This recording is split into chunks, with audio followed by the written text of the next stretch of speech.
Alam mo, ginawa ko pa yan, pinaghirapan ko yan para ma-review ka. Tapos, hindi ka marunong magbasa. Sabi nga ni, ato daw, favorite ng unggoy. Alam mo yung natutunan mo sa school, kapilosopuhan.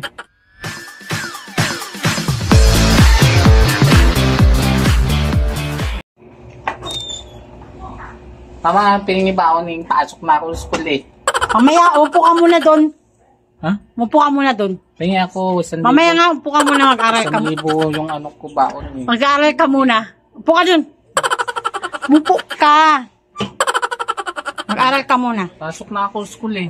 Bago kita bigyan ng baon, mag-aral ka muna. Ano mag-aral? Titignan ko kung may... Kaya nga papasok ako sa school, mag-aral eh. Magre-review tayo, may exam kayo. Titignan natin kung marunong ka na. Ano ba yan ito, basahin mo. Magaling na ako, mama eh. Hindi, basahin mo yan. Basahin. Ano yan? Oh, ito baon ko eh. Ano nga yan? And then? Anong basa mo yan? Ito? Carne Norte. English? Baon ko. Oh, Carne Norte. English nga eh. Carne Norte nga yan. Baon ko yan. Ano ka ba, bobo mo mama eh. Magaling na ako sa school. Carne Norte. Oh, Carne Norte. Basahin mo in English word.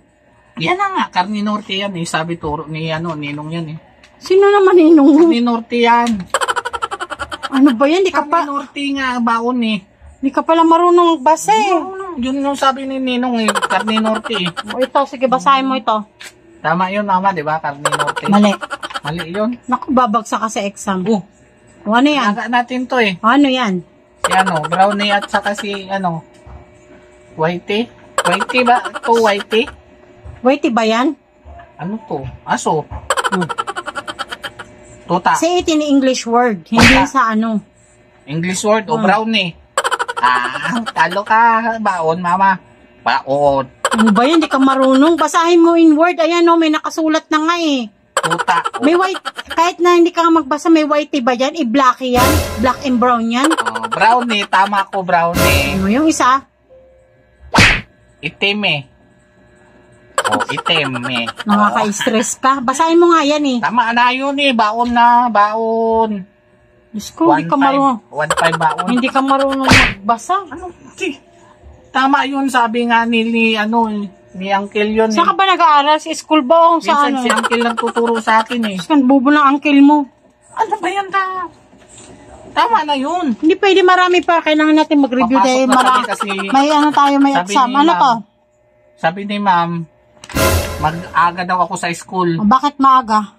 Kasi lato-lato lang kami ni ma'am. Lato-lato kayo ni ma'am mo. Ito, mag-aaral ka muna. Pambira yung ma'am mo. Si ma'am eh.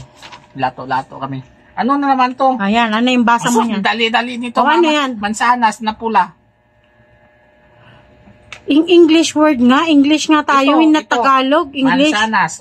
Mansanas na pula yan, ma. Bubo mo. Sabi yan ni Uncle eh. Hindi sabi ng teacher mo. So, sino bang teacher mo? Uncle mo? Hindi, mas magaling yun si Uncle eh. Paras kay bubo ng Uncle mo eh. Kasi sabi nga ni Uncle eh, napasagot daw niya yung teacher niya. Hindi tayo. Mas magaling si Uncle. Hindi tayo Tagalog word. Yung sinasabi mo Tagalog. English basta, sabi tayo. nga Uncle, masanas yan eh. Meron nga siyang cellphone naman sanas eh, na butas dito. Apple.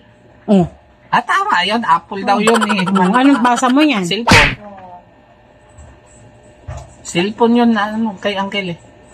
Cellphone, mansanas na pa dito. Ano ba yan? Pakaano mo, hindi ka marunong magbasa? Parang ikaw na-stress sa akin. Talaga din. Bright ko eh. Kasi hindi ka makakapasa. Sa school. Baon na. Mamaya, meron pa. Ito.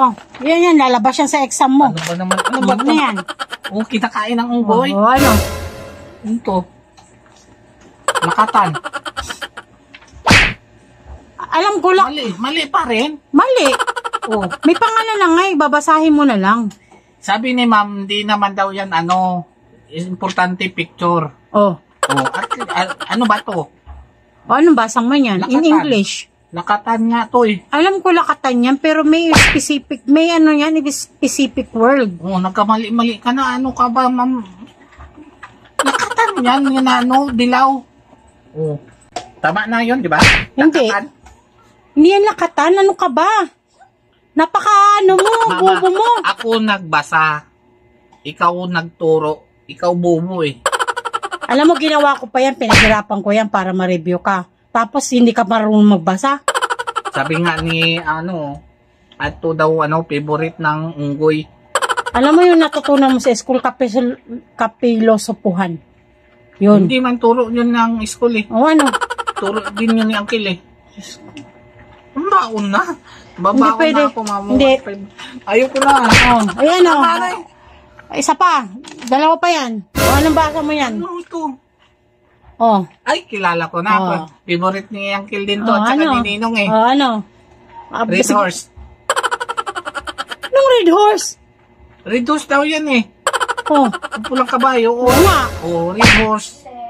Red horse. Ayan, tama na, mama. Basahin mo yung word sa baba. Hindi yung Ito, analyze mo yung picture tapos basahin mo yung word. red horse maliit. Red horse maliit to. Kasya lang, oo. Red horse Diyos ma... ko. Yung sabi ni Tama na nga, Oo. pinapamali mo pa. Tama na pala, red horse malaki. O, tama din yun, red horse malaki, yung grande. Ano ba natututunan mo sa school? Kay Ninong nga at saka kay Uncle. Ito, So, ito na, last na to. Wala ka pa, hindi ka papasa. ano ba yan? Oh, basahin mo ha. Tama na. Puro ka picture eh. Ito. Alam mo na yan siguro yan. Ha? Siguro naman, alam mo na yan ha. Siyempre. O ano yan, sige. May alaga si Ninong nito eh. Oh, very good. Alam mo pala yan, oh. Babae, Oh. lalaki, panabong. Diyos ko, ano ba yung alam mo? Panabong yan eh. O, palahi na ni Ninong yan. Ano ba yan? Panabong. Ano ba yung Pedro? Ito, tinula. Panabong. Oh, sarap, di ba? Bago na, mama. Ano ba yan? Tangang mo. Hindi ka marunong, wag ka nang pumasok. Baon nga. Baon lang ang inaano mo eh. Tama naman eh, sabi ni Ang Uncle. tama, hindi si uncle mo ang ako Panabong nagtuturo daw. sa'yo. Panabong daw. Simula ngayon ako na magtuturo sa'yo, puro kalokohan natututunan mo sa uncle mo. Panabong daw to eh. Panabong. Itigil mo yan. So yan guys, ako po ay bumabati sa inyo ng advance Merry Christmas dahil bare months na tayo, September na. So ilalagay ko yung GCash number natin dyan sa gustong mag-donate para makabili tayo ng school supply. Sa gusto lang ha, walang sa pilitan, kahit piso po. Ayan, handa nating tanggapin yan. Basta makabili tayo ng school supply, mga notebook, mga lapis, ballpen, para ibigay natin sa mga estudyante. Ayan, Merry Christmas po in advance. Thank you so much sa mag-donate. Bye-bye!